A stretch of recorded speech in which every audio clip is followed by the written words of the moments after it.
মাই ঠিক আছে ঠিক আছে হুজুর শুরু করুন। পর্যাপ্ত ইক হবে ইনশাল্লাহ।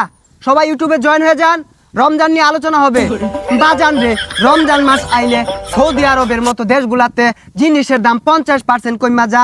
আলুর দাম 60 টাকা কেজি থাকলে আলু হয়ে যায় 30 টাকা কেজি, বাইগুন 70 টাকা কেজি থাকলে বাইগুন হয়ে যায় 35 টাকা কেজি, টমেটো 80 টাকা কেজি থাকলে টমেটো হয়ে যায় 40 টাকা কেজি। কিন্তু আমার সোনার বাংলাদেশে বাজান রে, রমজান হওয়ার 2 দিন আগে থেকে আলু যদি 60 টাকা কেজি থাকে আলু হয়ে যায় 120 টাকা কেজি, টমেটো যদি 50 টাকা কেজি থাকে টমেটো হয়ে যায় 100 টাকা কেজি, খেজুর যদি 100 টাকা কেজি থাকে খেজুর হয়ে যায় 200 টাকা কেজি। আরো আছে আলু, উশি, বাইগুন, টমেটো, গাজর, শসা, জিলাপি, বুরিন্দা, পেঁয়াজু। কথা কোন ঠিক কিনা? হুজুর বিরাট হইতাছে, ইউটিউবে যে একটা থাম্বনেল দিয়াম, থাম্বনেলে খায়া যাইবো, ওয়াজ করুন।